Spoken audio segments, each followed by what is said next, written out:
नमस्कार। सुनो कहानी में आपका स्वागत है। कहानी के पिछले भाग में हमने सुना कि चंदर एक सपना देखता है जिसे देखकर वह घबरा जाता है।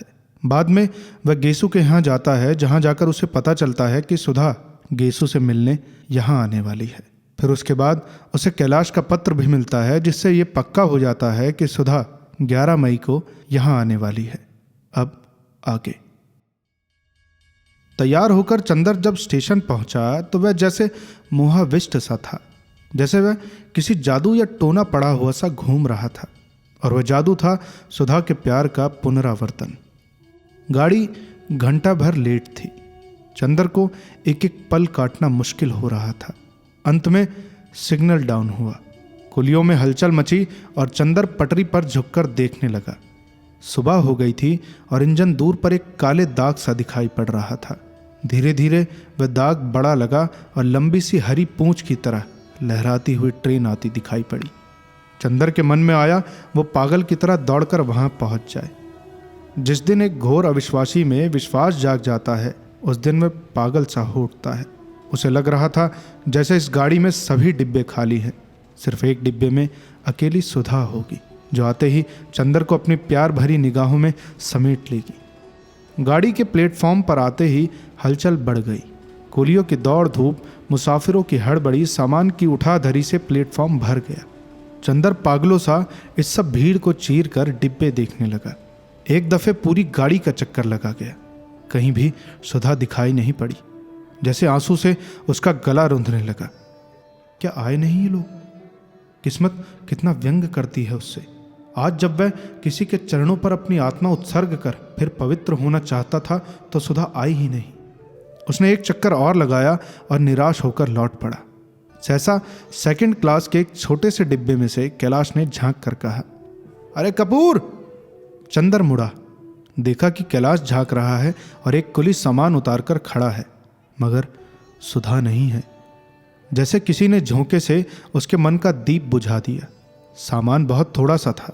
मैं डिब्बे में चढ़कर बोला, सुधा नहीं आई? आई है, देखो ना, कुछ तबीयत खराब हो गई है, जी मितला रहा है। और उसने बाथरूम की ओर इशारा कर दिया।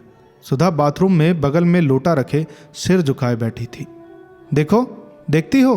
कैलाश बोला, देखो कपूर आ गया। सुधा ने देखा और मुश्किल से हाथ जोड़ पाई होगी कि उसे मितली आ गई। कैलाश दौड़ा और उसकी पीठ पर हाथ फेरने लगा और चंदर से बोला, पंखा लाओ जरा। चंदर हतप्रभ था। उसके मन ने सपना देखा था, सुधा सितारों की तरह जगमगा रही होगी और अपनी रोशनी की बाहों में चंदर के प्राणों को सुला देगी। जादूगरनी की तरह अपने प्यार के पंखों से चंदर की आत्मा के दाग पोंछ देगी। लेकिन यथार्थ कुछ और था। सुधा जादूगरनी, आत्मा की रानी, पवित्रता की साम्राज्ञी सुधा बाथरूम में बैठी है और उसका पति उसे सांत्वना दे रहा था। क्या कर रहे हो चंदर? पंखा उठाओ जल्दी से, कैलाश ने व्यग्रता से कहा। चंदर चौंक उठा और जाकर पंखा झलने लगा। थोड़ी देर बाद मुंह धोकर सुधा उठी और कराहती हुई सी जाकर सीट पर बैठ गई। कैलाश ने एक तकिया पीछे लगा दिया और वह आंख बंद कर लेट गई। चंदर ने अब सुधा को देखा। सुधा उजड़ चुकी थी, उसका रस मर चुका था। वह अपने यौवन और रूप, चंचलता और मिठास की एक जर्द छाया मात्र रह गई थी। चेहरा दुबला पड़ गया था और हड्डियां निकल आई थी। चेहरा दुबला होने से लगता था आंखें फटी पड़ती हैं। वह चुपचाप आंख बंद किए पड़ी थी। चंदर पंखा हाँक रहा था। कैलाश एक सूटकेस खोलकर दवा निकाल रहा था। गाड़ी यहीं आकर रुक जाती थी, इसलिए कोई जल्दी नहीं थी। कैलाश ने दवा दी। सुधा ने दवा पी और फिर उदास, बहुत बारीक, बहुत बीमार स्वर में बोली, चंदर अच्छे तो हो? इतने दुबले कैसे लगते हो? अब कौन तुम्हारे खाने पीने की परवाह करता होगा? सुधा ने एक गहरी सांस ली। कैलाश बिस्तर लपेट रहा था। तुम्हें क्या हो गया है सुधा? मुझे सुख रोग हो गया है। सुधा बहुत क्षीण हंसी हंसकर बोली, बहुत सुख में रहने से ऐसा ही हो जाता है। चंदर चुप हो गया। कैलाश ने बिस्तर कुली को देते हुए कहा, इन्होंने तो बीमारी के मारे हम लोगों को परेशान कर रखा है। जाने बीमारियों को क्या मोहब्बत है इनसे। चलो उठो। सुधा उठी। कार पर सुधा के साथ पीछे सामान रख दिया गया और आगे कैलाश और चंदर बैठे। कैलाश बोला, चंदर तुम बहुत धीमे ड्राइव करना वरना इन्हें चक्कर आ जाएंगे। कार चल दी। चंदर कैलाश की विदेशी यात्रा और कैलाश चंदर के कॉलेज के बारे में बात करता रहा। मुश्किल से घर तक कार पहुंची होगी कि कैलाश बोला, यार चंदर तुम्हें तकलीफ तो होगी लेकिन एक दिन के लिए कार तुम मुझे दे सकते हो? क्यों? मुझे ज़रा रीवा तक बहुत ज़रूरी काम से जाना है, वहाँ कुछ लोगों से मिलना है, कल दोपहर तक मैं चला आऊँगा। इसका मतलब मेरे पास नहीं रहोगे एक दिन भी? नहीं, इन्हें छोड़ जाऊँगा फिर लौट कर दिन भर रहूँगा। इन्हें छोड़ जाओगे? अरे नहीं भाई, तुम जानते हो कि आजकल घर में कोई नहीं है। चंदर ने कुछ घबरा कर कहा। तो क्या हुआ, तुम तो हो। कैलाश बोला और चंदर के चेहरे की घबराहट देखकर हंस कर बोला, अरे यार अब तुम पर इतना अविश्वास नहीं है, अविश्वास करना होता तो ब्याह के पहले ही कर लेते। चंदर मुस्कुरा उठा।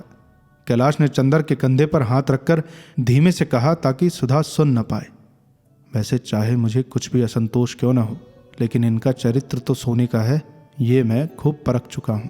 इनका ऐसा चरित्र बनाने के लिए तो मैं तुम्हें बधाई दूंगा चंदर। और फिर आज के युग में। चंदर ने कुछ जवाब नहीं दिया। कार पार्टिकों में लगी। सुधा, कैलाश, चंदर तीनों उतरे। माली और नौकर दौड़ आए। सुधा ने उन सबसे उनका हाल पूछा। अंदर जाते ही महाराजिन दौड़कर सुधा से लिपट गई। सुधा को बहुत दुलार किया। कैलाश मुंह हाथ धो चुका था, नहाने चला गया। महाराजिन चाय बनाने लगी। सुधा भी मुंह हाथ धोने और नहाने चली गई। कैलाश तौलिया लपेटे नहाकर आया और बैठ गया। बोला, आज और कल की छुट्टी ले लो चंदर, इनकी तबीयत ठीक नहीं है और मुझे जाना ज़रूरी है। अच्छा, लेकिन आज तो जाकर हाजिरी देना ज़रूरी होगा, फिर लौट आऊँगा। महाराजिन चाय और नाश्ता ले आई। कैलाश ने नाश्ता लौटा दिया तो महाराजिन बोली, वाह दामाद हो कि अकेले चाय पीबो भैया, अब बहन डॉक्टर साहब सुनिए तो का कहिए।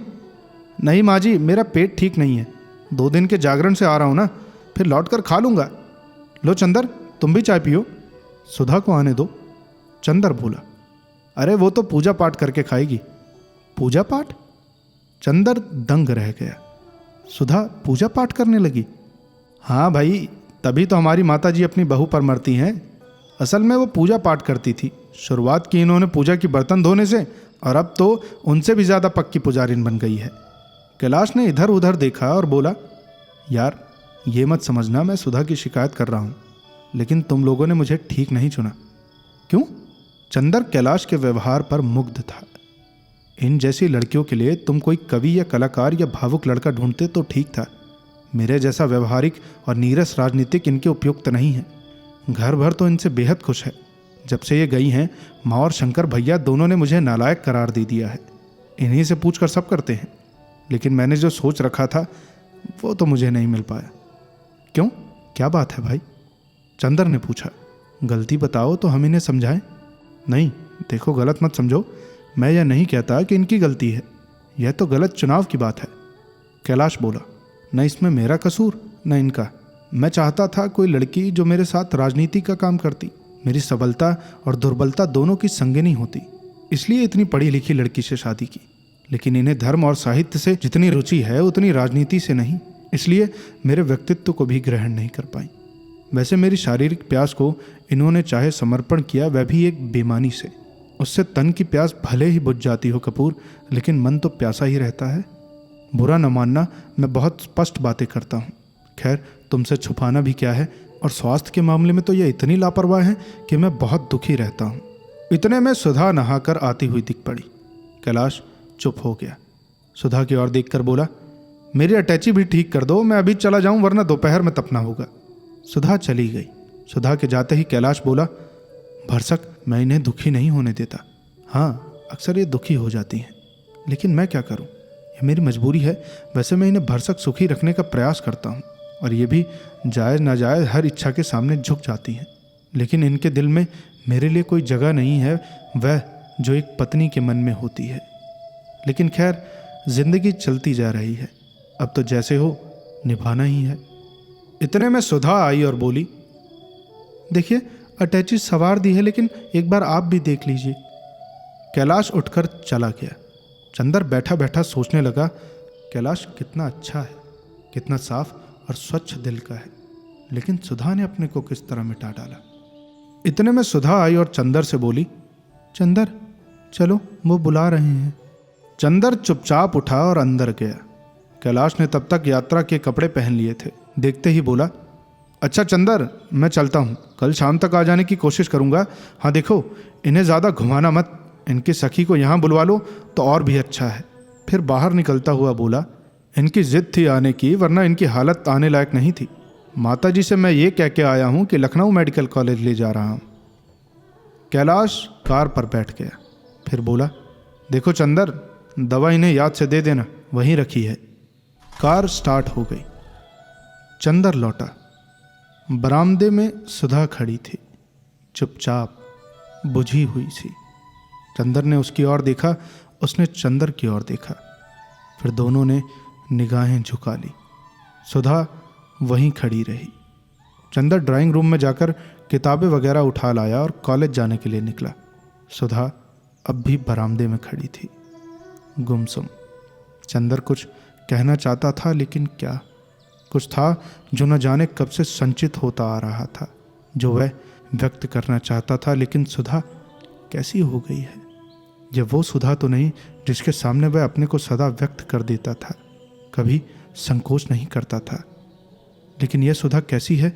अपने में सिमटी सकुची, अपने में बंधी बधाई, अपने में इतनी छिपी हुई कि लगता था दुनिया के प्रति इसमें कहीं कोई खुलाव ही नहीं। चंदर के मन में जाने कितनी आवाज़ें तड़प उठी, लेकिन वो कुछ नहीं बोल पाया। वो बरामदे में ठिठक गया, निरुद्देश्य वहाँ अपनी किताबें खोलकर देखने लगा, जैसे वह याद करना चाहता था कि कहीं भूल तो नहीं आया कुछ। लेकिन उसके अंतर मन में केवल एक ही बात थी, सुधा कुछ तो बोले। ये इतना गहरा, इतनी घुटने वाला मौन, यह तो जैसे चंदर के प्राणों पर घुटन की तरह बैठता जा रहा था। सुधा निर्वित निवास में दीप शिखा सी अचल, निस्पंद, थमे हुए तूफान की तरह मौन। चंदर ने अंत में नोट्स लिए, घड़ी देखी और चल दिया। जब वह सीढ़ी तक पहुंचा तो सहसा सुधा की छाया मूर्ति में हरकत हुई। सुधा ने पांव के अंगूठे से फर्श पर एक लकीर खींचते हुए नीचे निगाह झुकाए हुए कहा, कितनी देर में आओगे? चंदर रुक गया, जैसे चंदर को सितारों का राज मिल गया हो। सुधा भला बोली तो, लेकिन फिर भी अपने मन का उल्लास उसने जाहिर नहीं होने दिया। बोला, कम से कम 2 घंटे तो लगेंगे ही। सुधा कुछ नहीं बोली, चुपचाप रह गई। चंदर ने 2 क्षण प्रतीक्षा की कि सुधा अब कुछ बोले, लेकिन सुधा फिर भी चुप रही। चंदर फिर मुड़ा। क्षण भर बाद सुधा ने पूछा, चंदर, और जल्दी नहीं लौट सकते? जल्दी? सुधा अगर कहे तो चंदर जाए भी ना, चाहे उसे इस्तीफा ही क्यों ना देना पड़े। क्या सुधा भूल गई कि चंदर के व्यक्तित्व पर अगर किसी का शासन है तो सुधा का? वो जो अपने जिद से उछल कर, लड़कर, रूठ कर चंदर से हमेशा अपना मन चाहा काम करवाती रही है, आज वह इतनी दीनता से, इतनी विनय से, इतने अंतर और इतनी दूरी से क्यों कह रही है कि चंदर जल्दी नहीं लौट सकते? क्यों नहीं वह पहले की तरह दौड़कर चंदर का कॉलर पकड़ लेती और मचल कर कहती, अगर जल्दी नहीं लौटे तो? लेकिन अब तो सुधा बरामदे में खड़ी होकर गंभीर सी, डूबती हुई सी आवाज में पूछ रही है, जल्दी नहीं लौट सकते? चंदर का मन जैसे टूट गया। चंदर की उमंग चट्टान से टकराकर बिखर गई। उसने बहुत भारी सी आवाज में पूछा, क्यों? जल्दी लौट आते तो पूजा करके तुम्हारे साथ नाश्ता कर लेते, लेकिन अगर ज़्यादा काम हो तो रहने दो, मेरी वजह से हरज मत करना। उसने उसे ठंडे, शिष्ट और भावहीन स्वर में कहा। हाय सुधा, अगर तुम जानती होती कि महीनों उद्भ्रांत चंदर का टूटा और प्यासा मन तुमसे पुराने स्नेह की एक बूंद के लिए तरस उठा है, तो भी क्या तुम इसी दूरी से बातें करती? काश कि तुम समझ पाती कि चंदर ने अगर तुमसे कुछ दूरी भी निभाई है तो उससे खुद चंदर कितना बिखर गया है। चंदर ने अपना देवत्व खो दिया है, अपना सुख खो दिया है, अपने को बर्बाद कर दिया है, और फिर भी चंदर के बाहर से शांत और सुगठित दिखने वाले हृदय के अंदर तुम्हारे प्यार की कितनी गहरी प्यास धधक रही है। उसके रोम रोम में कितनी जहरीली तृष्णा की बिजलियां कौंध रही हैं। तुमसे अलग होने के बाद अतृप्ति का कितना बड़ा रास्ता उसने आग की लपटों में झुलसते हुए बिताया है। अगर तुम इसे समझ लेती तो क्या तुम चंदर को एक बार दुलार कर उसके जलते हुए प्राणों पर अमृत की चांदनी बिखेरने के लिए व्यग्र हो उठती। लेकिन सुधा, तुमने अपने ब्राह्म विद्रोह को ही समझा। तुमने उस गंभीर प्यार को समझा ही नहीं जो इस बाहरी विद्रोह, इस बाहरी विध्वंस के मूल में पैसुनी की पावन धारा की तरह बहता जा रहा है। सुधा, अगर तुम एक क्षण के लिए इसे समझ लो, एक क्षण भर के लिए चंदर को पहले की तरह दुलार लो, बहला लो, रूठ लो, मना लो, तो सुधा, चंदर की जलती हुई आत्मा नरक चिताओं में फिर से अपने गौरव पाले, फिर से अपनी खोई हुई पवित्रता जीत ले, फिर से अपना विस्मृत देवत्व लौटा ले। लेकिन सुधा, तुम बरामदे में चुपचाप खड़ी इस तरह की बातें कर रही हो जैसे चंदर कोई अपरिचित हो। सुधा, ये क्या हो गया है तुम्हें? चंदर, बिंती, पम्मी सभी की जिंदगी में जो भयंकर तूफान आ गया है, जिसने सभी को झकझोर कर थका डाला है, इसका समाधान सिर्फ तुम्हारे प्यार में था, सिर्फ तुम्हारी आत्मा में था। लेकिन अगर तुमने इनके चरित्रों का अंतर्निहित सत्य न देखकर बाहरी विध्वंस से ही अपना आग का व्यवहार निश्चित कर लिया, तो कौन इन्हें इस चक्रवात से खींच निकालेगा? क्या ये अभागे इसी चक्रवात में फंसकर चूर हो जाएंगे? सुधा। लेकिन सुधा और कुछ नहीं बोली। चंदर चल दिया। जाकर लगा जैसे कॉलेज के परीक्षा भवन में जाना भी भारी मालूम दे रहा था। वो जल्दी ही भाग आया। हालांकि सुधा के व्यवहार ने उसका मन जैसे तैसे तोड़ सा दिया था, लेकिन फिर भी जाने क्यों आज सुधा को वह एक प्रकाश वृत्त बनकर लपेट लेना चाहता था। जब चंदर लौट आया तो उसने देखा सुधा तो उसी के कमरे में है। उसने उसके कमरे में एक कोने से दरी हटा दी है, वहाँ पानी छिड़क दिया है और एक कुश के आसन पर सामने चौकी पर कोई पोथी धरे बैठी है। चौकी पर श्वेत वस्त्र बिछाकर धूपदानी रखती है जिसमें धूप सुलग रही है। लॉन से शायद कुछ फूल तोड़ लाई थी जो धूपदानी के पास रखे हुए थे। बगल में एक रुद्राक्ष की माला रखी थी, एक शुद्ध श्वेत रेशम की धोती और केवल एक चोली पहने हुए पल्ले से पांवों तक ढके हुए वह एकाग्र मनोयोग से ग्रंथ का पारायण कर रही थी। धूपदानी से धूम्र रेखाएं मचलती हुई लहराती हुई उसके कपोलों पर झूलती हुई सूखी रूखी अलकों से उलझ रही थी। उसने नहाकर केश बांधे नहीं थे। चंदर ने जूते बाहर ही उतार दिए और चुपचाप पलंग पर बैठकर सुधा को देखने लगा। सुधा ने सिर्फ एक बार बहुत शांत, बहुत गहरी, आकाश जैसी स्वच्छ निगाहों से चंदर को देखा और तब पढ़ने लगी। सुधा के चारों ओर एक विचित्र सा वातावरण था। एक अपार्थिव स्वर्गिक ज्योति के रेशों से बुना हुआ झीना प्रकाश उस पर छाया हुआ था। गले में पड़ा हुआ आंचल, पीठ पर बिखरे हुए सुनहले बाल अपना सब कुछ खोकर विरक्ति में खिन्न सुहाग पर छाए हुए वैधव्य की तरह सुधा लग रही थी।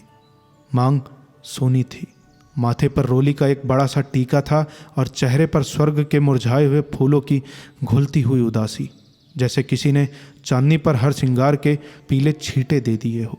थोड़ी देर तक सुधा अस्पष्ट स्वरों में पढ़ती रही। उसके बाद उसने पोथी बंद कर रख दी। उसके बाद आंख बंद कर जाने किस अज्ञात देवता को हाथ जोड़कर नमस्कार किया। फिर उठ खड़ी हुई और फर्श पर चंदर के पास बैठ गई। आंचल कमर में खोस लिया और बिना सिर उठाए बोली, चलो नाश्ता कर लो, यहीं ले आओ। चंदर बोला।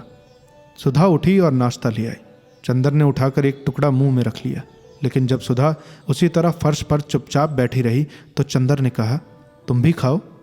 मैं? वह एक फीकी हंसी हंसकर बोली, मैं खा लूँ तो अभी क्या हो जाए। मैं सिवा नींबू के शरबत और खिचड़ी के अब कुछ नहीं खाती, और वो भी एक वक्त। क्यों? असल में पहले मैंने एक व्रत किया, 15 दिन तक केवल प्रातः काल खाने का। तब से कुछ ऐसा हो गया कि शाम को खाते ही मन बिगड़ जाता है। इधर और कई रोग भी हो गए हैं। चंदर का मन रो आया। सुधा, तुम चुपचाप इस तरह अपने को मिटाती रही। मान लिया चंदर ने एक खत में तुम्हें लिख ही दिया था कि अब पत्र व्यवहार बंद कर दो, लेकिन क्या अगर तुम पत्र भेजती तो चंदर की हिम्मत थी कि वह उत्तर न देता? अगर तुम समझ पाती कि चंदर के मन में कितना दुख है। चंदर चाहता था कि सुधा के गोद में अपने मन की सभी बातें बिखेर दे, लेकिन सुधा कुछ कहे, कुछ शिकायत करे तो चंदर अपनी सफाई दे। लेकिन सुधा तो कोई शिकायत ही नहीं करती, सफाई देने का मौका ही नहीं देती। ये देवत्व की मूर्ति सी पथरीली सुधा, ये चंदर की सुधा तो नहीं। चंदर का मन बहुत भर आया। उसने रुंधे गले से पूछा, सुधा तुम बहुत बदल गई हो। खैर, और तो जो कुछ है उसके लिए अब मैं क्या कहूँ, लेकिन अपनी तंदुरुस्ती बिगाड़ कर क्यों तुम मुझे दुख दे रही हो। अब यूँ भी मेरी ज़िंदगी में क्या रहा है, लेकिन एक ही संतोष था कि तुम सुखी हो, लेकिन तुमने मुझसे वह सहारा भी छीन लिया। पूजा किसकी करती हो? पूजा कहाँ, पाठ करती हूँ चंदर, गीता का और भागवत का, कभी कभी सूर सागर का। पूजा अब भला किसकी करूँगी? मुझ जैसी अभागिन की पूजा भला कौन स्वीकार करेगा? तब यह एक वक्त का भोजन क्यों? ये तो प्रायश्चित है चंदर। सुधा ने एक गहरी सांस लेकर कहा। प्रायश्चित? चंदर ने अचरज से कहा। हाँ, प्रायश्चित। सुधा ने अपने पांव के बिछियों को धोती के छोर से रगड़ते हुए कहा। हिंदू ग्रह तो एक ऐसा जाल होता है जहाँ कैदी को उपवास करके प्राण छोड़ने की भी इजाज़त नहीं रहती, अगर धर्म का बहाना न हो। धर्म के बहाने उपवास करके कुछ सुख मिल जाता है। एक क्षण आता है कि आदमी प्यार से विद्रोह कर चुका है, अपने जीवन की प्रेरणा मूर्ति की गोद से बहुत दिन तक निर्वासित रह चुका है। उसका मन पागल हो उठता है फिर से प्यार करने को, बेहद प्यार करने को, अपने मन का दुलार फूलों की तरह बिखरा देने को। आज विद्रोह का तूफान उतर जाने के बाद अपनी उजड़ी हुई जिंदगी में बीमार सुधा को पाकर चंदर का मन तड़प उठा। उसने सुधा की पीठ पर लहराती हुई सूखी अलके हाथ में ले ली और उन्हें गूंथने का असफल प्रयास करते हुए बोला, सुधा, यह तो सच है कि मैंने तुम्हारे मन को बहुत दुखाया है, लेकिन तुम तो हमारी हर बात को, हमारे हर क्रोध को क्षमा करती रही हो। इस बात का तुम इतना बुरा मान गई? किस बात का चंदर? सुधा ने चंदर की ओर देखकर कहा। मैं किस बात का बुरा मान गई? किस बात का प्रायश्चित कर रही हो तुम इस तरह अपने को मिटाकर? प्रायश्चित तो मैं अपने दुर्बलता का कर रही हूँ चंदर। दुर्बलता? चंदर ने सुधा की अलकों को घटाओं की तरह छटका कर कहा। दुर्बलता चंदर? तुम्हें ध्यान होगा, एक दिन हम लोगों ने निश्चय किया था कि हमारे प्यार की कसौटी यह रहेगी चंदर, दूर रहकर भी हम लोग ऊंचे उठेंगे, पवित्र रहेंगे। दूर हो जाने के बाद चंदर, तुम्हारा प्यार तो मुझ में एक दृढ़ आत्मा और विश्वास भरता रहा, उसी के सहारे में अपने जीवन के तूफानों को पार कर ले गई। लेकिन पता नहीं मेरे प्यार में कौन सी दुर्बलता रही कि तुम उसे ग्रहण नहीं कर पाए। मैं तुमसे कुछ नहीं कहती, मगर अपने मन में कितनी कुंठित हूँ कि कह नहीं सकती। पता नहीं दूसरा जन्म होता है या नहीं, लेकिन इस जन्म में तुम्हें पाकर तुम्हारे चरणों पर अपने को न चढ़ा पाई, तुम्हें अपने मन की पूजा में यकीन न दिला पाई, इससे बढ़कर और दुर्भाग्य क्या होगा। मैं अपने व्यक्तित्व को कितना गर्हित, कितनी छिछला समझने लगी हूँ चंदर। चंदर ने नाश्ता खचका दिया, अपनी आंख में झलकते हुए आंसू को छिपाते हुए चुपचाप बैठ गया। नाश्ता कर लो चंदर, इस तरह तुम्हें अपने पास बिठाकर खिलाने का सुख अब कहाँ नसीब होगा। लो। और सुधा ने अपने हाथ से उसे एक नमकीन सेव खिला दिया। चंदर के भरे आंसू सुधा के हाथों पर चू पड़े। छी, ये क्या चंदर? कुछ नहीं। चंदर ने आंसू पोंछ लिए। इतने में महाराजिन आई और सुधा से बोली, बिटिया रानी, ले हुई नान खटाई हम कलहे से बनाए के रख दिए रहे कि तोके खिलाए। अच्छा, हम भी महाराजिन इतने दिन से तुम्हारे हाथ का खाने के लिए तरस गए, तुम चलो हमारे साथ। हिया चंदर भैया के कौन देखी, अब बिटिया इन्हू ब्याह कराई देव तो हम चली तोहरे साथे। सुधा हंस पड़ी। चंदर चुपचाप बैठा रहा। महाराजिन खिचड़ी डालने चली गई। सुधा ने चुपचाप नान खटाई की तस्तरी उठाकर एक और रख दी। चंदर चुप। अब क्या बात करे? पहले वह दोनों घंटों क्या बात करते थे, उसे बड़ा ताज्जुब हुआ। इस वक्त कोई बात ही नहीं सूझती है। पहले जाने कितना वक्त गुजर जाता था, लेकिन दोनों की बातें खत्म नहीं होती थी। सुधा भी चुप थी। थोड़ी देर बाद चंदर बोला, सुधी, तुम सचमुच पूजा पाठ में विश्वास रखती हो? क्यों? करती तो हूँ चंदर। हाँ, मूर्ति जरूर नहीं पूजती, पर कृष्ण को जरूर पूजती हूँ। जब सभी सहारे टूट गए, तुमने भी मुझे छोड़ दिया, तब मुझे गीता और रामायण में बहुत संतोष मिला। पहले मैं खुद ताज्जुब करती थी कि औरतें इतना पूजा पाठ क्यों करती हैं। फिर मैंने सोचा, हिंदू नारी इतनी असहाय होती है, उसे पति से पुत्र से, सभी से इतना लांछन, अपमान और तिरस्कार मिलता है कि पूजा पाठ न हो तो पशु बन जाए। पूजा पाठ ने ही हिंदू नारी का चरित्र अभी तक इतना ऊंचा रखा है। मैं तो समझता हूँ ये अपने को भुलावा देना है। मानती हूँ चंदर, लेकिन अगर कोई हिंदू धर्म की इन किताबों को ध्यान से पढ़े तब वह जाने क्या है इनमें, जाने कितनी ताकत देती हैं ये। अभी तक जिंदगी में मैंने यह सोचा है कि पुरुष हो या नारी, सभी के जीवन का एकमात्र संबल विश्वास है। और इन ग्रंथों में सभी संशय को मिटाकर विश्वास का इतना गहन उपदेश है कि मन पुलक उठता है। मैं तुमसे कुछ नहीं छिपाती चंदर। जब बिनती के ब्याह में तुमने मेरा पत्र लौटा दिया तो मैं तड़प उठी। एक अविश्वास मेरी नस नस में गूंथ गया। मैंने समझ लिया कि तुम्हारी सारी बातें झूठी थी। एक जाने कैसी आग मुझे हरदम झुलसाती रहती थी। मेरा स्वभाव बहुत बिगड़ गया था। मुझे हर एक से नफरत हो गई थी, हर एक पर झल्ला उठती थी। किसी बात में मुझे चैन नहीं मिलता था। धीरे धीरे मैंने इन किताबों को पढ़ना शुरू किया। मुझे लगने लगा कि शांति धीरे धीरे मेरी आत्मा पर उतर रही है। मुझे लगा कि यह सभी ग्रंथ पुकार पुकार कर कह रहे हैं, अविश्वास पाप है, संशय पाप है। इन सबों का एक ही अंत था, संशयात्मा विनश्यति। धीरे धीरे मैंने इन बातों को अपने जीवन पर घटाना शुरू किया तो मैंने देखा कि सारी भक्ति की किताबें और उनका दर्शन बड़ा मनोहर रूपक है चंदर। कृष्ण प्यार के देवता हैं, वंशी की धनी विश्वास की पुकार है। धीरे धीरे तुम्हारे प्रति मेरे मन में जगा हुआ अविश्वास मिट गया। मैंने कहा, तुम मुझसे अलग ही कहाँ हो? मैं तो तुम्हारी आत्मा का एक टुकड़ा हूँ जो एक जन्म के लिए अलग हो गई, लेकिन हमेशा तुम्हारे चारों ओर चंद्रमा की तरह चक्कर लगाती रहूंगी। जिस दिन मैंने पढ़ा, सर्वधर्मान परित्यज्य मामेकम शरणम व्रज अहम त्वाम सर्व पापेभ्यो मोक्षयिष्यामि मा शुचः, तो मुझे लगा कि तुम्हारा खोया हुआ प्यार मुझे पुकार रहा है।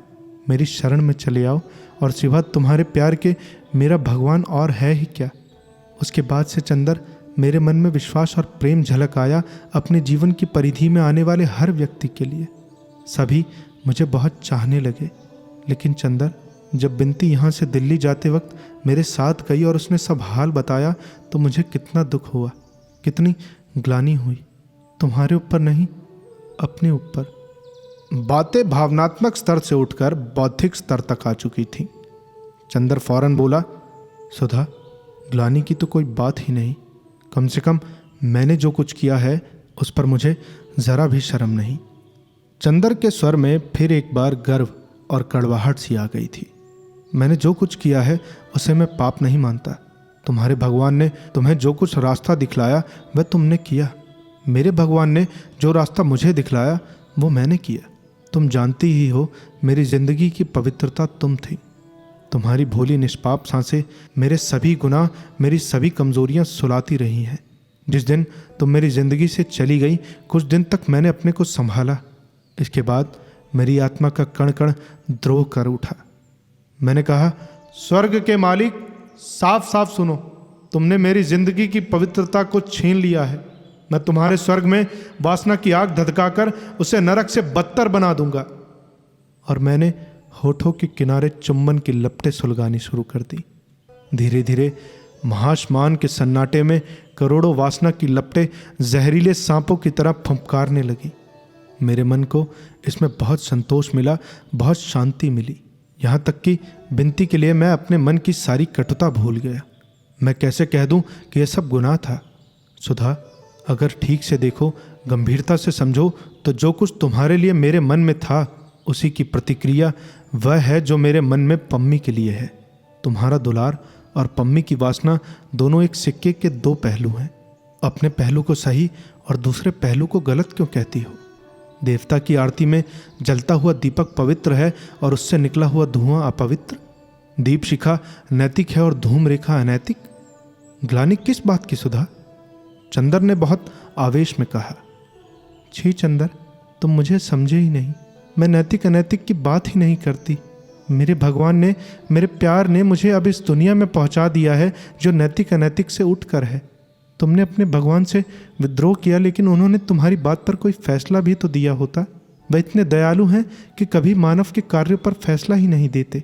दंड तो दूर की बात, वे तो केवल आदमी को समझाकर, उसकी कमजोरियां समझाकर उसे क्षमा करने और उसे प्यार करने की बात कहते हैं। चंदर, वह नैतिकता अनैतिकता का प्रश्न ही नहीं। तब यह ग्लानि किस बात की है तुम्हें? चंदर ने पूछा। ग्लानि तो मुझे अपने पर थी चंदर। रहा तुम्हारा पम्मी से संबंध तो मैं बिनती की तरह नहीं सोचती। इतना विश्वास रखो, मेरी पाप और पुण्य की तराजू ही दूसरी है। फिर कम से कम अब इतना देख सुनकर मैं यह नहीं मानती कि शरीर की प्यास ही पाप है। नहीं चंदर, शरीर की प्यास भी उतनी ही पवित्र और स्वाभाविक है जितनी आत्मा की पूजा। आत्मा की पूजा और शरीर की प्यास दोनों अभिन्न है। आत्मा की अभिव्यक्ति शरीर से है, शरीर का संस्कार, शरीर का संतुलन आत्मा से है। जो आत्मा और शरीर को अलग कर देते हैं वही मन के भयंकर तूफानों में उलझकर चूर चूर हो जाते हैं। चंदर, मैं तुम्हारी आत्मा थी, तुम मेरे शरीर थे। पता नहीं कैसे हम लोग अलग हो गए। तुम्हारे बिना मैं केवल सूक्ष्म आत्मा रह गई। शरीर की प्यास, शरीर की रंगनियाँ मेरे लिए अपरिचित हो गई। पति को शरीर देकर भी संतोष न दे पाई और मेरे बिना तुम केवल शरीर रह गए, शरीर में डूब गए। पाप का जितना हिस्सा तुम्हारा उतना ही मेरा। पाप की वैतरणी के इस किनारे जब तक तुम तड़पोगे तभी तक मैं भी तड़पूंगी। दोनों में से किसी को भी चैन नहीं और कभी चैन नहीं मिलेगा। लेकिन फिर हटाओ इन सब बातों को चंदर, तुमने व्यर्थ ही ये बात उठाई। मैं बात करना भूलती जा रही हूँ। मैं तो आई थी तुम्हें देखकर कुछ मन का ताप मिटाने। उठो, खाना खाएं। सुधा बोली। नहीं, मैं चाहता हूँ बातें सुलझ जाएं सुधा। चंदर ने सुधा के हाथ पर अपना सिर रखकर कहा। मेरी तकलीफ अब बेहद बढ़ती जा रही है, मैं कहीं पागल न हो जाऊं। छी, ऐसी बात नहीं सोचते, उठो। चंदर को उठाकर सुधा बोली। दोनों ने खाना खाया। महाराजिन बड़े दुलार से परसती रही और सुधा से बातें करती रही। खाना खाकर चंदर लेट गया और सोचने लगा, अब क्या सचमुच उसके और सुधा के बीच में कोई इतना भयंकर अंतर आ गया है कि दोनों पहले जैसे नहीं हो सकते। लगभग 4 बजे वह जागा तो उसने देखा कि उसके पाँव के पास सिर रखकर सुधा सो रही है। पंखे की हवा वहां तक नहीं पहुंचती। वह पसीने से तरबतर हो रही है। चंदर उठा। उसे नींद में ऐसा लगा कि जैसे इधर कुछ हुआ ही नहीं है। सुधा वही सुधा है, चंदर वही चंदर है। उसने सुधा के पल्ले से सुधा के माथे और गले का पसीना पोंछ दिया और हाथ बढ़ाकर पंखा उसकी ओर घुमा दिया। सुधा ने आंखें खोली। एक अजीब सी निगाह से चंदर की ओर दिखा और चंदर के पांव को खींचकर वक्ष से लगाकर फिर आंख बंद करके लेट गई। चंदर ने अपना एक हाथ सुधा के माथे पर रख लिया और वह चुपचाप बैठा सोचने लगा। आज से लगभग साल भर पहले की बात, जब उसने पहले पहल सुधा को कैलाश का चित्र दिखाया था और सुधा रो रो कर उसके पाँव में इसी तरह मुंह छिपाकर सो गई थी। और आज सुधा साल भर में कहाँ से कहाँ जा पहुँची है। चंदर कहाँ से कहाँ पहुँच गया है। काश कि कोई उनकी जिंदगी की स्लेट से इस वर्ष भर में खींची हुई मानसिक रेखाओं को मिटा सके तो कितने सुखी हो जाएंगे दोनों। चंदर ने सुधा को हिलाया और बोला, सुधा, सो रही हो? नहीं। उठो। नहीं चंदर, पड़े रहने दो। तुम्हारे चरणों में सब कुछ भूलकर एक क्षण के लिए भी सो सकूंगी, मुझे इसका विश्वास नहीं था। सब कुछ छीन लिया है तुमने। एक क्षण की आत्म प्रवंचना क्यों छीनते हो? सुधा ने उसी तरह पड़े हुए जवाब दिया। अरे उठ पगली। चंदर के मन में जाने कहाँ मरा पड़ा हुआ उल्लास फिर से जिंदा हो उठा था। उसने सुधा की बाह में जोर से चुटकी काटते हुए कहा, उठती है नहीं, आलसी कहीं की। सुधा उठकर बैठ गई। क्षण भर चंदर की ओर पथराई हुई निगाह से देखती रही और बोली, चंदर, मैं जाग रही हूँ, तुम्ही ने उठाया मुझे। चंदर, कहीं सपना तो नहीं है कि फिर टूट जाए? और सुधा सिसक सिसक कर रो पड़ी। चंदर की आंखों में आंसू आ गए। थोड़ी देर बाद वो बोला, सुधा, कोई जादूगर अगर हम लोगों के मन से एक कांटा निकाल देता तो मैं कितना सुखी होता। लेकिन सुधा, अब मैं तुम्हें दुखी नहीं करूँगा। यह तो तुमने पहले भी कहा था चंदर, लेकिन तुम इधर जाने कैसे हो गए? लगता है तुम्हारे चरित्र में कहीं स्थायित्व तो नहीं। इसी का तो मुझे दुख है चंदर। अब रहेगा सुधा, तुम्हें खोकर, तुम्हारे प्यार को खोकर मैं देख चुका हूँ कि मैं आदमी नहीं रह पाता, जानवर बन जाता हूँ। सुधा, अगर तुम आज से महीनों पहले मिल जाती तो जो जहर मेरे मन में घुट रहा है वह तुम्हारे सामने व्यक्त करके मैं बिल्कुल निश्चिंत हो जाता। अच्छा सुधा, यहाँ आओ, चुपचाप लेट जाओ, मैं तुमसे सब कुछ कह डालूं, फिर सब भूल जाऊं। बोलो, सुनोगी? सुधा चुपचाप लेट गई और बोली, चंदर, या तो मत बताओ या फिर सभी स्पष्ट बता दो। हाँ, बिल्कुल स्पष्ट सुधी, तुमसे कुछ छिपा सकता हूँ भला? चंदर ने हल्की सी चपत मारकर कहा, आज मन जैसे पागल हो रहा है तुम्हारे चरणों पर बिखर जाने के लिए, जादूगरनी कहीं की। देखो सुधा, पिछली दफ़े तुमने मुझे बहुत कुछ बताया था कैलाश के बारे में। हाँ, बस उसके बाद से एक अजीब सी अरुचि मेरे मन में तुम्हारे लिए होने लगी थी। मैं तुमसे कुछ छिपाऊंगा नहीं। तुम्हारे जाने के बाद बर्टी आया। उसने मुझसे कहा कि औरत केवल नई संवेदना, नया स्वाद चाहती है और कुछ नहीं। अविवाहित लड़कियां विवाह और विवाहित लड़कियां नए प्रेमी, बस यही उनका चरम लक्ष्य है। लड़कियां शरीर के प्यास के अलावा और कुछ नहीं चाहती। जैसे अराजकता के दिनों में किसी देश में कोई भी चालक नेता शक्ति छीन लेता है, वैसे ही मानसिक शून्यता के क्षणों में बर्टी जैसे मेरा दार्शनिक गुरु हो गया। उसके बाद आई पम्मी। उससे मैंने कहा कि क्या आवश्यक है कि पुरुष और नारी के संबंध में काम वासना हो ही? उसने कहा हाँ, और यदि नहीं हो तो प्लेटोनिक यानी आदर्शवादी प्यार की प्रतिक्रिया काम वासना की ही प्यास में होती है। अब मैं तुम्हें अपने मन का चोर बतला दूं। मैंने सोचा कि तुम भी अपने वैवाहिक जीवन में रम गई हो। शरीर की प्यास ने तुम्हें अपने में डुबो दिया है और जो अरुचि तुम मेरे सामने व्यक्त करती हो वह केवल दिखावा है। इसलिए मन ही मन तुमसे चिढ़ सी हो गई। पता नहीं क्यों यह संस्कार मुझ में दृढ़ सा हो गया और इसी के पीछे मैं तुम्ही को नहीं, पम्मी को छोड़कर सभी लड़कियों से नफरत सी करने लगा। बिनती को भी मैंने बहुत दुख दिया। ब्याह में जाने के पहले ही बहुत दुखी होकर गई। रही पम्मी की बात, तो उस पर मैं इसलिए खुश था कि उसने बड़ी यथार्थ सी बातें कही थी। लेकिन उसने मुझसे कहा कि आदर्शवादी प्यार की प्रतिक्रिया शारीरिक प्यास में होती है। तुमको इसका अपराधी मानकर तुमसे तो नाराज हो गया, लेकिन अंदर ही अंदर वह संस्कार मेरा व्यक्तित्व बदलने लगा। सुधा, पता नहीं तुम्हारे जीवन में प्रतिक्रिया के रूप में शारीरिक प्यास जागी या नहीं, पर मेरे मन के गुनाह तो तूफान की तरह लहरा उठे। लेकिन तुमसे एक बात नहीं छिपाऊंगा, वह ये कि ऐसे भी क्षण आए हैं जब पम्मी के समर्पण ने मेरे मन की सारी कटुता धो दी है। बोलो, तुम कुछ तो बोलो सुधा। तुम कहते चलो चंदर, मैं सुन रही हूँ। हाँ, लेकिन उस दिन गेसू आई।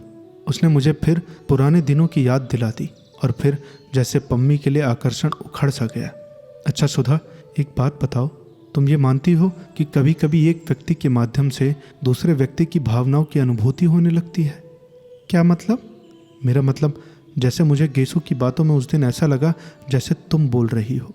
और दूसरी बात तुम्हें बताऊं, तुम्हारे पीछे बिनती रही मेरे पास। सारे अंधेरे में वही एक रोशनी थी, बड़ी क्षीण, टिमटिमाती हुई, सारहीन सी रोशनी। बल्कि मुझे तो लगता था कि वह रोशन ही इसलिए थी कि उसमें रोशनी तुम्हारी थी। मैंने कुछ दिन बिनती को बहुत प्यार किया। मुझे ऐसा लगता था कि अभी तक तुम मेरे सामने थी, अब तुम उसके माध्यम से आती हो। लगता था जैसे वह व्यक्तित्व नहीं है, तुम्हारे व्यक्तित्व का ही एक अंश है। उस लड़की में जिस अंश तक तुम थी, वह अंश बार बार मेरे मन में रस उभार देता था। क्यों सुधा, मन की यह भी कैसी अजीब सी गति है। सुधा थोड़ी देर तक चुप रही, फिर बोली, भागवत में एक जगह एक टीका में हमने पढ़ा था चंदर कि जिसको भगवान बहुत प्यार करते हैं उसमें उनकी अंशाभिव्यक्ति होती है। बहुत बड़ा वैज्ञानिक सत्य है ये। मैं बिनती को बहुत प्यार करती हूँ चंदर। समझ गया मैं, चंदर बोला। अब मैं समझा मेरे मन में इतने गुनाह कहाँ से आए। तुमने मुझे बहुत प्यार किया और वही तुम्हारे व्यक्तित्व के गुनाह मेरे व्यक्तित्व में उतर आए।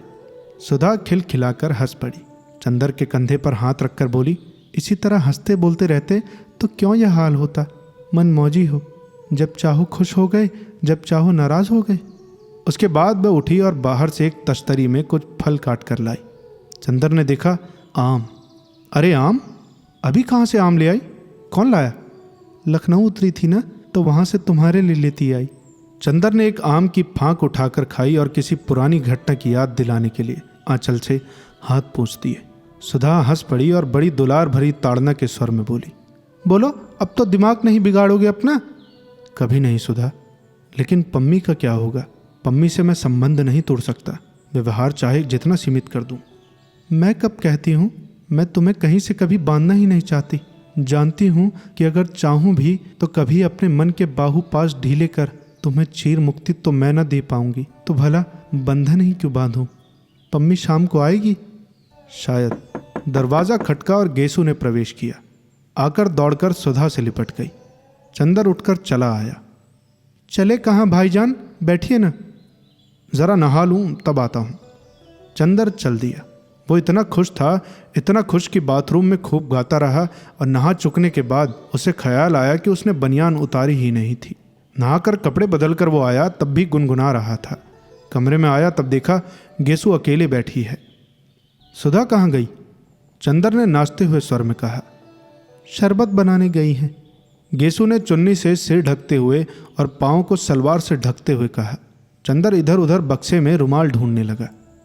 आज बड़े खुश हैं चंदर भाई, कोई खोई हुई चीज़ मिल गई है क्या? अरे मैं बहन हूँ, कुछ इनाम ही दे दीजिए। गेसू ने चुटकी ली।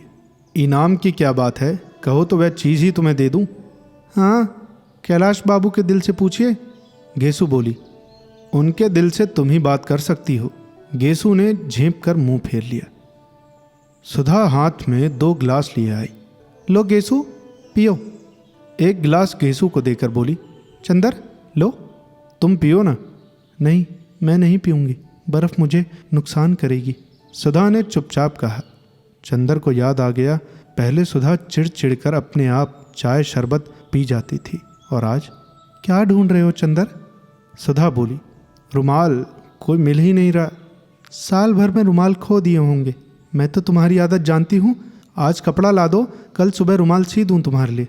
और उठकर उसने कैलाश के बक्से से एक रुमाल निकाल कर दे दिया। उसके बाद चंदर बाजार गया और कैलाश के लिए तथा सुधा के लिए कुछ कपड़े खरीद लाया। इसके साथ ही कुछ नमकीन जो सुधा को पसंद था, पेठा, एक तरबूज, एक बोतल गुलाब का शरबत, एक सुंदर सा पेन और जाने क्या क्या खरीद लाया। सुधा ने देखकर कहा, पापा नहीं है, फिर भी लगता है मैं मायके आई हूँ। लेकिन वह कुछ खा पी नहीं सकी। चंदर खाना खाकर लॉन में बैठ गया। वहीं उसने अपनी चारपाई डलवा ली। सुधा के बिस्तर छत पर लगे थे, उसके पास महाराजिन सोने वाली थी। सुधा एक तस्तरी में तरबूज काट कर ले आई और कुर्सी डालकर चंदर भी चारपाई के पास बैठ गया। चंदर तरबूज खाता रहा। थोड़ी देर बाद सुधा बोली, चंदर, बिनती के बारे में तुम्हारी क्या राय है? राय? राय क्या होती है? बहुत अच्छी लड़की है, तुमसे तो अच्छी ही है, चंदर ने छेड़ा। अरे मुझसे तो अच्छी दुनिया है, लेकिन एक बात पूछें? बहुत गंभीर बात है। क्या? तुम बिनती से ब्याह कर लो। बिनती से? कुछ दिमाग तो नहीं खराब हो गया तुम्हारा? नहीं, इस बारे में पहले ये बोलें कि चंदर से बिनती का ब्याह क्यों नहीं करती, तो मैंने चुपचाप पापा से पूछा। पापा बिल्कुल राजी हैं, लेकिन मुझसे बोले कि तुम ही कहो चंदर से। कर लो चंदर, बुआ जी अब दखल नहीं देंगी। चंदर हंस पड़ा। अच्छी खुराफतें तुम्हारे दिमाग में उठती हैं। याद है एक बार और तुमने ब्याह के लिए कहा था। सुधा के मुंह से एक हल्का निश्वास निकल पड़ा। हाँ याद है, खैर तब की बात दूसरी थी, अब तो तुम्हें कर लेना चाहिए। नहीं सुधा, शादी तो मुझे करनी ही नहीं है। तुम कह क्यों रही हो? तुम मेरे बिनती के संबंधों को कुछ गलत तो नहीं समझ रही हो? नहीं जी, लेकिन यह जानती हूँ कि बिनती तुम पर अंधश्रद्धा रखती है। उससे अच्छी लड़की तुम्हें मिलेगी नहीं, कम से कम जिंदगी तुम्हारी व्यवस्थित तो हो जाएगी। चंदर हंसा। मेरी जिंदगी शादी से नहीं, प्यार से सुधरेगी सुधा। कोई ऐसी लड़की ढूंढ दो जो तुम्हारी जैसी हो और प्यार करे, तो मैं समझूं भी कि तुमने कुछ किया मेरे लिए। शादी वादी बेकार है। और कोई बात करनी है या नहीं? नहीं चंदर, शादी तो तुम्हें करनी ही होगी। अब मैं तुम्हें ऐसे नहीं रहने दूंगी। बिनती से न करो तो दूसरी लड़की ढूंढूंगी, लेकिन शादी करनी होगी और मेरी पसंद से करनी होगी। चंदर एक उपेक्षा की हंसी हंस कर रह गया। सुधा उठ खड़ी हुई। क्यों, चल दी? हाँ, अब नींद आ रही होगी तुम्हें, सो जाओ। चंदर ने रोका नहीं। उसने सोचा था सुधा बैठेगी, जाने कितनी बातें करेंगे। वो सुधा से उसका सब हाल पूछेगा, लेकिन सुधा तो जाने कैसी तटस्थ, निरपेक्ष और अपने में सीमित सी हो गई है कि कुछ समझ में नहीं आता। उसने चंदर से सब कुछ जान लिया, लेकिन चंदर के सामने उसने अपने मन को कहीं जाहिर नहीं किया। सुधा उसके पास होकर भी जाने कितनी दूर थी। सरोवर में डूबकर पंछी प्यासा था। करीब घंटा भर बाद सुधा दूध का गिलास लेकर आई। चंदर को नींद आ गई थी। वह चंदर के सिरहाने बैठ गई। चंदर, सो गए क्या? क्यों? चंदर घबरा कर उठ बैठा। लो, दूध पी लो, सुधा बोली। दूध हम नहीं पिएंगे। पी लो, देखो बर्फ और शरबत मिला है, पी कर तो देखो। नहीं, हम नहीं पिएंगे, अब जाओ, हमें नींद लग रही है। चंदर गुस्सा था। पी लो मेरे राज दुलारे, चमक रहे हैं चांद सितारे। सुधा ने लोरी गाते हुए चंदर को अपनी गोद में खींचकर बच्चों की तरह गिलास चंदर के मुंह से लगा दिया। चंदर ने चुपचाप दूध पी लिया। सुधा ने गिलास नीचे रखकर कहा, वाह, ऐसे तो मैं नीलू को दूध पिलाती हूँ। नीलू कौन? अरे मेरा भतीजा, शंकर बाबू का लड़का। अच्छा। चंदर, तुमने पंखा तो छत पर लगा दिया है, तुम कैसे सोओगे? मुझे नींद आ जाएगी। चंदर फिर लेट गया। सुधा उठी नहीं। वह दूसरी पार्टी से हाथ टेककर चंदर के वक्ष के आर पार फूलों के धनुष से झुक कर बैठ गई। एकादशी का स्निग्ध पवित्र चंद्रमा आसमान की नीली लहरों पर अधखिले बेल के फूल की तरह कांप रहा था। दूध में नहाए हुए झोंके चांदनी से आंख में चोली खेल रहे थे। चंदर आंखें बंद किए पड़ा था और उसकी पलकों पर, उसके माथे पर, उसके होठों पर चांदनी की पंखुड़ियां बरस रही थी। सुधा ने चंदर का कॉलर ठीक किया और बड़े ही मधुर स्वर में पूछा, चंदर, नींद आ रही है? नहीं, नींद उचट गई। चंदर ने आंख खोलकर देखा। एकादशी का पवित्र चंद्रमा आकाश में था और पूजा से अभिषिक्त एकादशी की उदास चांदनी उसके वक्ष पर झुकी बैठी थी। उसे लगा जैसे पवित्रता और अमृत का चंपाई बादल उसके प्राणों में लिपट गया है। उसने करवट बदलकर कहा, सुधा, जिंदगी का एक पहलू खत्म हुआ, दर्द की एक मंजिल खत्म हो गई, थकान भी दूर हो गई, लेकिन अब आगे का रास्ता समझ में नहीं आता। क्या करूं? करना बहुत है चंदर। अपने अंदर की बुराई से लड़ लिए, अब बाहर की बुराई से लड़ो। मेरा तो सपना था चंदर कि तुम बहुत बड़े आदमी बनोगे। अपने बारे में तो जो कुछ सोचा था वह सब नसीब ने तोड़ दिया।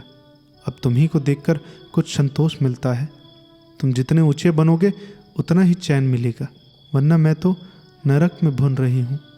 सुधा, तुम्हारी इसी बात से मेरी सारी हिम्मत, सारा बल टूट जाता है। अगर तुम अपने परिवार में सुखी होती तो मेरा भी साहस बंधा रहता। तुम्हारा यह हाल, तुम्हारे स्वास्थ्य या असमय वैराग्य और पूजा या घुटन देखकर लगता है क्या करूं, किसके लिए करूं? मैं भी क्या करूं चंदर? मैं ये जानती हूं कि अब ये भी मेरा बहुत ख्याल रखते हैं, लेकिन इस बात पर मुझे और भी दुख होता है। मैं इन्हें संतुलित नहीं कर पाती और इनकी खुलकर उपेक्षा भी नहीं कर पाती। यह अजब सा नरक है मेरा जीवन भी। लेकिन यह ज़रूर है चंदर कि तुम्हें ऊंचा देखकर मैं यह नरक भी भोग ले जाऊंगी। तुम दिल मत छोटा करो, एक ही जिंदगी की तो बात है, उसके बाद। लेकिन मैं तो पुनर्जन्म में विश्वास ही नहीं करता। तब तो और भी अच्छा है, इसी जन्म में जो सुख दे सकते हो दे डालो, जितना ऊंचे उठ सकते हो उठ लो। तुम जो रास्ता बताओ वो मैं अपनाने के लिए तैयार हूँ। मैं सोचता हूँ अपने व्यक्तित्व से ऊपर उठूँ, लेकिन मेरे साथ एक शर्त है, तुम्हारा प्यार मेरे साथ रहे। तो वो अलग कब रहा चंदर? तुम्ही ने जब चाहा मुंह फेर लिया, लेकिन अब नहीं। काश कि तुम एक क्षण का भी अनुभव कर पाते कि तुमसे दूर वहाँ वासना के कीचड़ में फंसी हुई मैं कितनी व्याकुल, कितनी व्यथित हूँ, तो तुम ऐसा कभी न करते। मेरे जीवन में जो कुछ अपूर्णता रह गई है चंदर, उसकी पूर्णता, उसकी सिद्धि तुम ही हो। तुम्हें मेरे जन्म जन्मांतर की शांति की सौगंध है। तुम अब इस तरह न करना, बस ब्याह कर लो और दृढ़ता से ऊंचाई की ओर चलो। ब्याह के अलावा तुम्हारी सब बातें स्वीकार हैं, लेकिन फिर भी तुम अपना प्यार वापस नहीं लोगी, कभी कभी नहीं। और हम कभी नाराज़ भी हो जाएं तो बुरा तो नहीं मानोगी? नहीं। और हम कभी फिसले तो तुम तटस्थ होकर नहीं बैठोगी, बल्कि बिना डरे हुए मुझे खींच लाओगे उस दलदल से? यह कठिन है चंदर, आखिर मेरे भी बंधन हैं। लेकिन खैर, अच्छा ये बताओ, तुम दिल्ली कब आओगे? अब दिल्ली तो दशहरे में आऊँगा, गर्मियों में यहीं रहूँगा, लेकिन हो सका तो लौटने के बाद शाहजहाँपुर आऊँगा। सुधा चुपचाप बैठी रही, चंदर भी चुपचाप लेटा रहा। थोड़ी देर बाद चंदर ने सुधा की हथेली अपने हाथों पर रख ली और आंखें बंद कर ली। जब वह सो गया तो सुधा ने धीरे से हाथ उठाया और खड़ी हो गई। थोड़ी देर अपलक उसे देखती रही और धीरे धीरे चली आई। दूसरे दिन सुबह सुधा ने आकर चंदर को जगाया। चंदर उठ बैठा तो सुधा बोली, जल्दी से नहा लो, आज तुम्हारे साथ पूजा करेंगे। चंदर उठ बैठा, नहा धोकर आया तो सुधा ने चौकी के सामने 2 आसन बिछा रखे थे। चौकी पर धूप सुलग रही थी और फूल गमक रहे थे, ढेर के ढेर बेले और अगस्त के फूल। चंदर को बिठाकर सुधा बैठी। उसने फिर वही वेश धारण कर लिया था, रेशम की धोती और रेशम का एक अंतवारसक। गीले बाल पीठ पर लहरा रहे थे। लेकिन मैं बैठा बैठा क्या करूँगा? उसने पूछा। सुधा कुछ नहीं बोली, चुपचाप अपना काम करती गई। थोड़ी देर बाद उसने भागवत खोली और बड़े मधुर स्वरों में गोपिका गीत पढ़ती रही। चंदर संस्कृत नहीं समझता था, पूजा में विश्वास नहीं करता था, लेकिन वह क्षण जाने कैसा लग रहा था। चंदर की सांस में धूप की पावन सौरभ के डोरे गुंथ गए थे। उसके घुटनों पर रह रहकर सद्य स्नाता सुधा के भीगे केशों से गीले मोती चूपड़ते थे। कृष्काय, उदास और पवित्र सुधा के पूजा के प्रसाद जैसे मधुर स्वर में श्रीमद् भागवत के श्लोक उसकी आत्मा को अमृत से धो रहे थे। लगता था जैसे इस पूजा की श्रद्धान्वित वेला में उसके जीवन भर की भूलें, कमजोरियां, गुनाह सभी धुलता जा रहा था। जब सुधा ने भागवत बंद करके रख दिया तो पता नहीं क्यों चंदर ने प्रणाम कर लिया। अब ये नहीं पता कि भागवत को या भागवत की पुजारी को। थोड़ी देर बाद सुधा ने पूजा की थाली उठाई और उसने चंदर के माथे पर रोली लगा दी। अरे मैं? हाँ तुम, और कौन? मेरे तो दूसरा न कोई। सुधा बोली और ढेर के ढेर फूल चंदर के चरणों पर चढ़ाकर झुककर चंदर के चरणों को प्रणाम कर लिया। चंदर ने घबराकर पांव खींच लिए। मैं इस योग्य नहीं हूं सुधा, क्यों लज्जित कर रही हो? सुधा कुछ नहीं बोली, अपने आंचल से एक छलकता हुआ आंसू पोंछकर नाश्ता लाने चली गई। जब वो यूनिवर्सिटी से लौटा तो देखा सुधा मशीन रखे कुछ सिल रही है। चंदर ने कपड़े बदलकर पूछा, कहो क्या सिल रही हो? रुमाल और बनियान। कैसे काम चलता था तुम्हारा? न संदूक में एक भी रुमाल है, न एक भी बनियान। लापरवाही की भी हद है, तभी कहती हूँ ब्याह कर लो। हाँ, किसी दर्जी की लड़की से ब्याह करवा दो। चंदर खाट पर बैठ गया और सुधा मशीन पर बैठी बैठी सिलती रही। थोड़ी देर बाद सहसा उसने मशीन रोक दी और एकदम से घबरा कर उठी। क्या हुआ सुधा? बहुत बहुत दर्द हो रहा है। वो उठी और खाट पर बेहोश सी पड़ी रही। चंदर दौड़कर पंखा उठा लाया और झलने लगा। डॉक्टर बुला लाऊं? नहीं, अभी ठीक हो जाऊंगी, उबकाई आ रही है। सुधा उठी। जाओ मत, मैं पीकदान उठा लाता हूँ। चंदर ने पीकदान उठाकर रख दिया और सुधा की पीठ सहलाने लगा। फिर सुधा हाफती सी लेट गई। चंदर दौड़कर इलायची और पानी ले आया। सुधा ने इलायची खाई और फिर पड़ी रही। उसके माथे पर पसीना झलक आया। अब कैसी तबीयत है सुधा? बहुत दर्द है अंग अंग में, मशीन चलाना नुकसान कर गया लगता है। सुधा ने बहुत क्षीण स्वर में कहा। जाऊं किसी डॉक्टर को बुला लाऊं? बेकार है चंदर, मैं तो लखनऊ में दिखा आई। इस रोग का क्या इलाज है? यह तो जिंदगी भर का अभिशाप है। क्या बीमारी बताई तुम्हें? कुछ नहीं। बताओ ना। क्या बताऊं चंदर? सुधा ने बड़ी कातर निगाहों से चंदर की ओर देखा और फूट फूट कर रो पड़ी, बुरी तरह सिसकने लगी। सुधा चुपचाप पड़ी कराहती रही। चंदर ने अटैची में से दवा निकाल कर दी। कॉलेज नहीं गया। 2 घंटे बाद सुधा कुछ ठीक हुई। उसने एक गहरी सांस ली और तकिए के सहारे उठकर बैठ गई। चंदर ने और कई तकिए पीछे रख दिए। 2 ही घंटे में सुधा का चेहरा पीला पड़ गया। चंदर चुपचाप उदास बैठा रहा। उस दिन सुधा ने खाना नहीं खाया, सिर्फ फल लिए। दोपहर को 2 बजे भयंकर लू में कैलाश वापस आया और आते ही चंदर से पूछा, सुधा की तबीयत तो ठीक रही ना? यह जानकर कि सुबह खराब हो गई थी, वह कपड़े उतारने के पहले सुधा के कमरे में गया और अपने हाथ से दवा देकर फिर कपड़े बदलकर सुधा के कमरे में जाकर सो गया। बहुत थका मालूम पड़ता था। चंदर आकर अपने कमरे में कॉपियां जांचता रहा।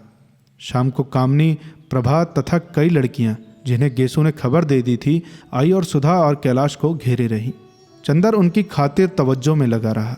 रात को कैलाश ने उसे अपनी छत पर बुला लिया और चंदर के भविष्य के कार्यक्रम के बारे में बात करता रहा। जब कैलाश को नींद आने लगी तब वह उठकर लॉन पर लौट आया और लेट गया। बहुत देर तक उसे नींद नहीं आई। वह सुधा की तकलीफ के बारे में सोचता रहा। उधर सुधा बहुत देर तक करवटें बदलती रही। ये 2 दिन सपनों की तरह बीत गए और कल वह फिर से चली जाएगी चंदर से दूर, न जाने कब तक के लिए। सुबह से ही सुधा जैसे बुझ गई थी।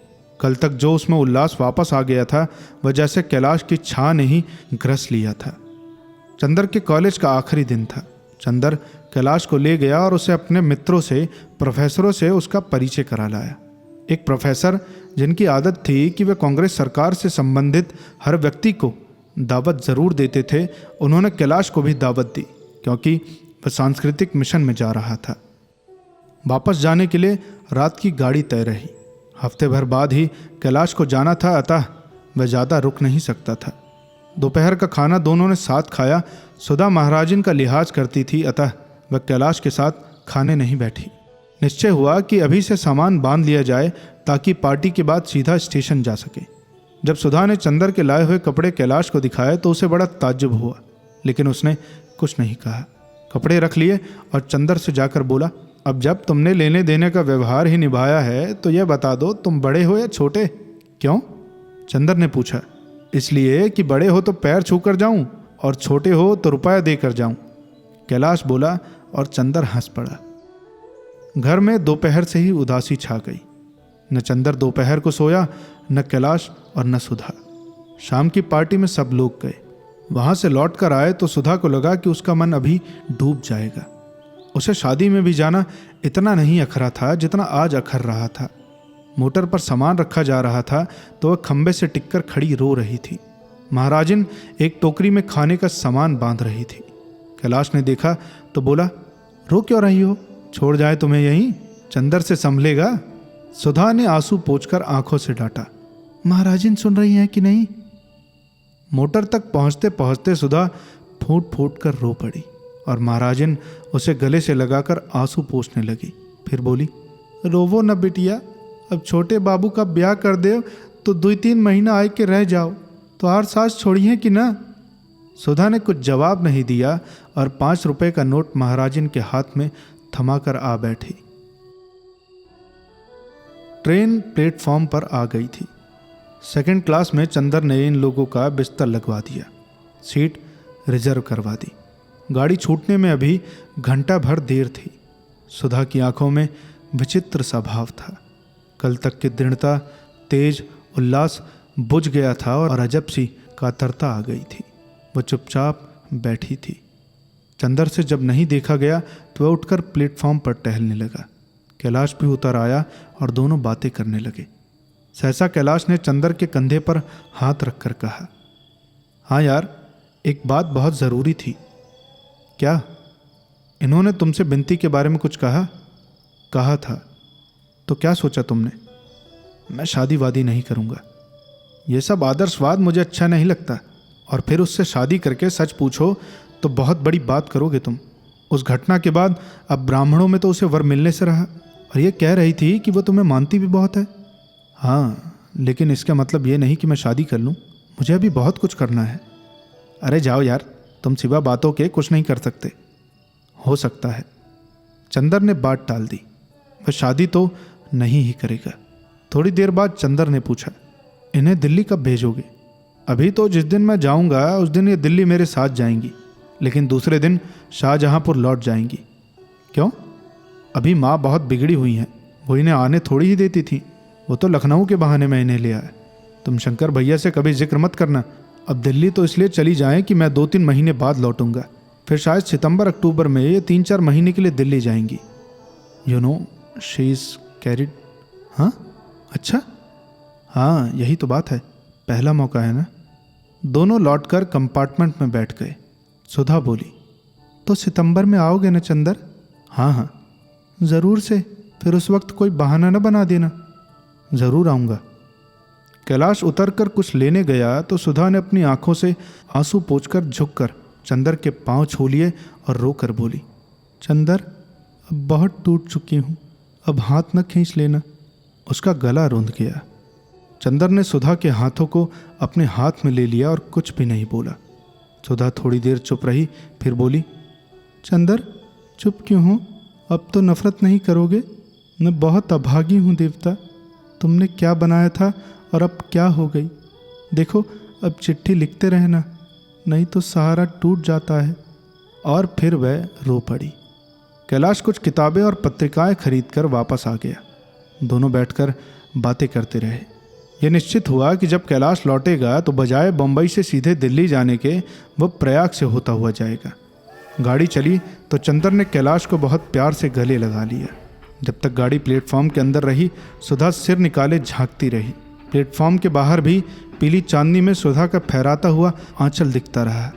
धीरे धीरे वह एक सफ़ेद बिंदु बनकर अदृश्य हो गया। गाड़ी एक विशाल अजगर की तरह चांदनी में रेंगती हुई चली जा रही थी।